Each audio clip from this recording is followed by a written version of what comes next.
Assalamu alaikum, dear students. I welcome to the lecture 1 part 2 of course materials, characterization of materials, ME 522.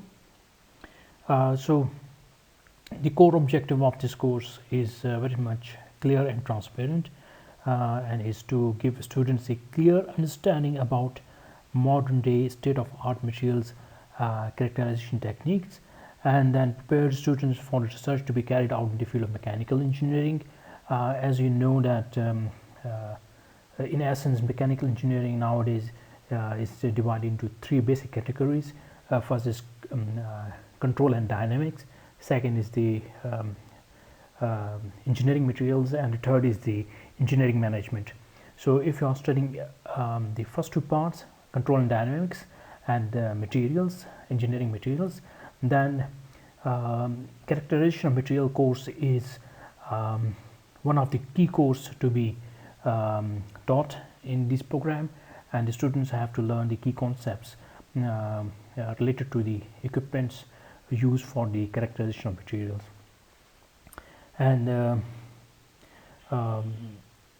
the objective of this course is very much aligned to the revision of CCOS University. So things are simple and naive, and from next slide we will study bit by bit to get into and to involve into the course more and more with the progress of time. Okay, let's start the course in a more formal way. So this slide is not new for you guys. You already know the basics of the atom. Atom is composed of basically subatomic particles. Four are mentioned here, but there are many more, and for the time being we are studying only four because they are important for us, and they have some relationship with this course, characterization of materials. So the first particle is named as electron, the second one is proton, third is neutron, and fourth is photon. Electron is a negative charge species, proton is a positive charge species, neutron has no charge on it and is a neutral particle, and the fourth one, the photon, is somewhat complicated. So to define what photon is, so photon, we are know that the electron, they are always in constant motion, varying motion around the nucleus, and the motion is in some defined orbitals or shells, you can say that, and if electron jumps from the higher energy orbital to the lower energy orbital, then what happened that it emits a bundle of energy which is named as photon. So the photons, they are always in motion, and they have a constant speed of light to the observers. So charge and mass that can be found by quantum mechanics. For time being, this topic is not much interested for us, but the $1,000,000 question is why we are studying these subatomic particles. It's all because of the notion that each of the equipment you'll be studying in characterization of material, in principle they are based on one of the subatomic particle, either electron or proton or neutron or photons. So you're observing the interaction of charged species, either electron or proton, or the neutral species neutron, or the interaction of um, photons by some means, then you are um, understanding about the you get to develop the understanding about the material under observation by knowing this one of the by knowing one of the like subatomic particles, either electron or photon or neutron or proton. So by observing the energy level or the momentum of these particles, you make observation, or you get some results about the material, that type of material, um, its surface morphology, its composition. So you understand these things by these subatomic particles, and each of the equipment is specialized, or they deal with one or more subatomic particles. Why characterization of materials is important? It's because whatever you see around you is made of materials, and each of the material has its own function. For example, you are viewing these slides either on laptop or mobile screen, so both are made of some material. Um, you are either sitting on the carpet or maybe on the chair. Both are the structural materials and they have their own function. You will be sitting in the room, and or maybe some outside gallery or somewhere. So all these structure, they are made from the concrete, wood, or like steel bars. So everything is around you is made of materials, and it has very specific function to perform. So to understand how this performance lasts, or for how long the atom of this material will remain intact with each other, so as to give you the function you want. So because of these tools that you will study in the characterization of material, you will be able to know the functionality of material. Normally, there are four major fields in the material science which deal with the type of material, and in each of the field, like material science engineering, metallurgical, ceramic, polymer processing engineering, you will be studying, or you will be dealing with one or more of the equipments you will be dealing in this course. So if you are a student of any of the fields mentioned here, or any of the other fields which are related to materials and not covered here, for sure you will be dealing with the characterization of materials, and then for sure you will be studying either one or more of the equipment that we'll be studying here in this course. Also, in essence, the material characterization, there are four basic things that revolve around. Number one, structure. Number two is the properties of this structure. Then if there are some properties of the structure, then how they perform, and if they are performing some function, then how they are processed so that the modern day human can get benefit out of it. Definitions. Next is the material or structure hierarchy. They start from the microstructure, which can be seen by a naked eye. Whatever you can see by your visual observation, it's characterized as a microstructure.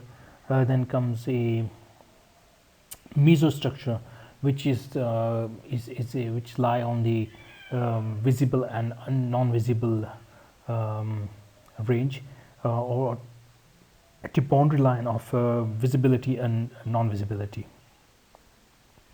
So the classic example of Meso structure is the light microscope.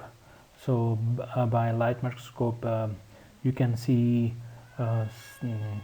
like some of the objects which are very much difficult to observe from the naked eye, but with the light microscope, the magnification is so much high that you can see a small object in a dimension of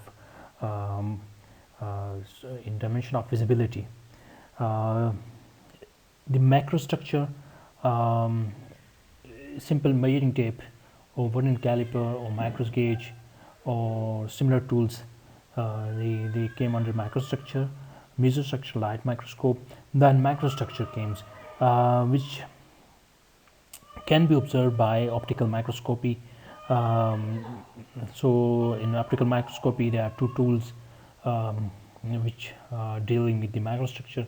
Number one is light microscope, and second is the scanning electron microscopy, SEM.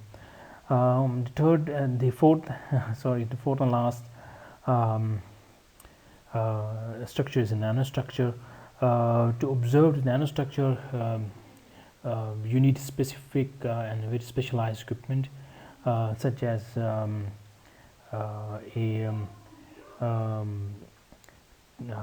higher version of SEM, scanning electron microscopy, or transmission electron microscopy, TIM. So by use of higher end of SEM or basic transmission electron microscopy, you can observe the structure in the nanometer scale.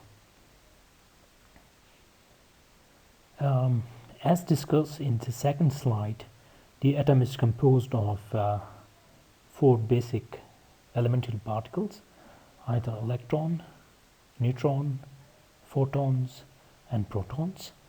And I already mentioned you that each of the characterization technique or equipment is either using or based on the principle of one of the elemental particle. So in this slide, some of the concept will be clear to you, that what I mean in that slide. So you can see here in the top region that scanning electron microscopy and transmission electron microscopy, they are based on electrons. I mean to say that the principle that drives these equipments is based on electrons. Because of electrons, you will be able to see the atomic structure of any of the material you are studying by scanning electron microscopy or transmission electron microscopy, SEM and TEM. Similarly, neutrons based equipments, there are number of equipments they are available here for the characterization of material. Similarly, photon based and the proton based.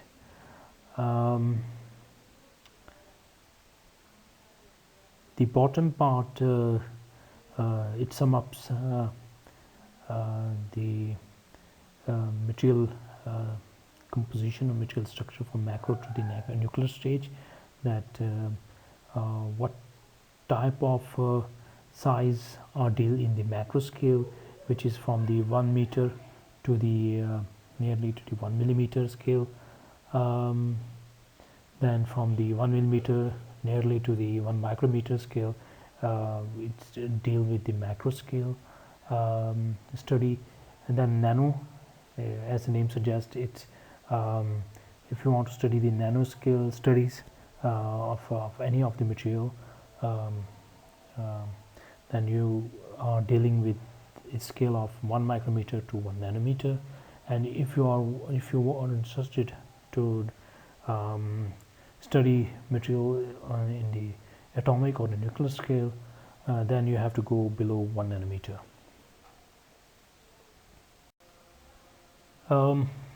Next and very important concept is how structure of materials are characterized. So normally the structure of material either characterized as a microstructure or substructure or atomic structure. If we are interested to know the size, shape, volume fraction and arrangement of grains of either single or different phases, then we are dealing with the microstructure. If we are interested to know how there is how like the type of arrangement of defects inside the grain or the grain boundary, then we are dealing with substructure. The last and the most important thing, if we want to deal with atom to atom arrangement inside the grain or on the defect lines or the grain boundaries, then we are dealing with crystal or atomic structure. The next slide is a like pictorial representation of the previous slide.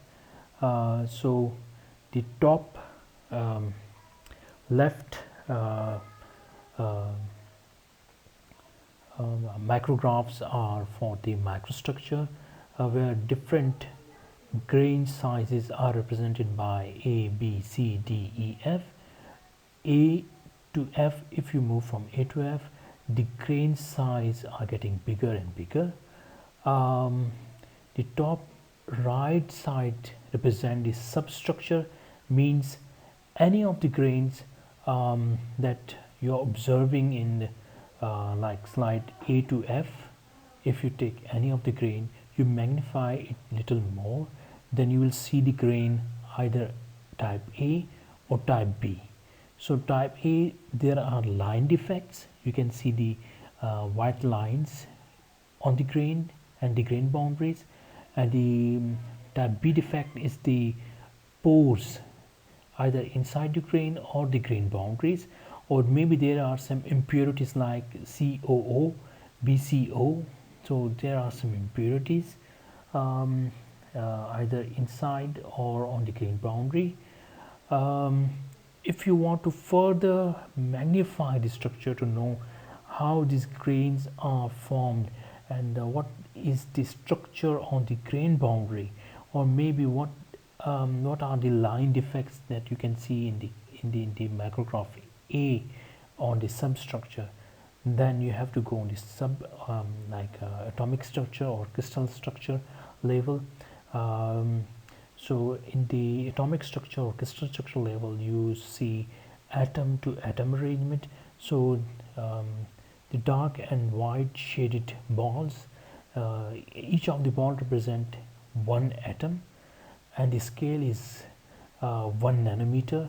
In the bottom right micrograph represented by the B, so you can see the arrangement of atom inside the grain, and the darker line represent the grain boundaries.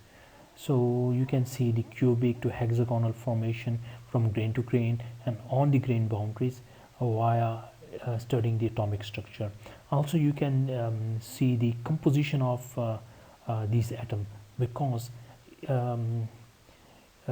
within the structure of the arrangement of atoms that they are lined up, they are of the different elements.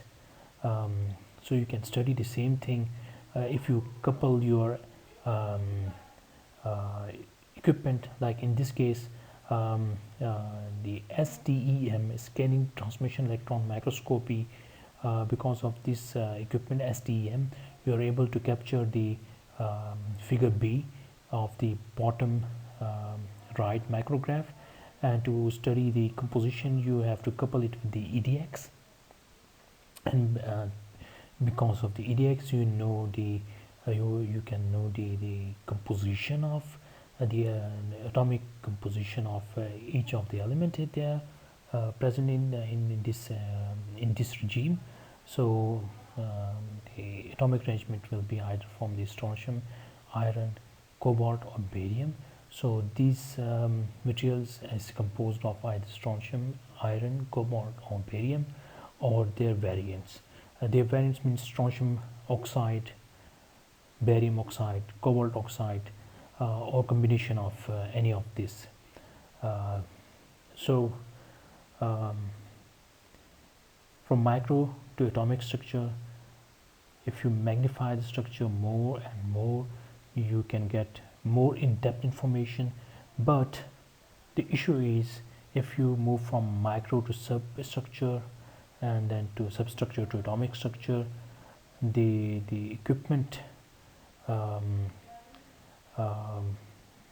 need of equipment to know this detail, you need a very high-end equipments like the first microstructure. It can be taken from the normal SEM, but the substructure you can only go and gain such a good magnification if you have a high-end or a reasonably good scanning electron microscopy. And if you want to see the atom to atom arrangement, then you have two choices. Either you go for the high-end SEM, which is also known as scanning transmission electron microscopy, STEM, scanning transmission electron microscopy, or you can view this atomic structure by transmission electron microscopy alone. So this is all for this part 2 lecture. Inshallah, I will see you in the next lecture as well. From the next lecture to onward, we will be focusing on individual equipments used for the characterization of materials. So see you next time, inshallah. Stay safe and stay inside your home, and wish you a healthy life. Bye bye.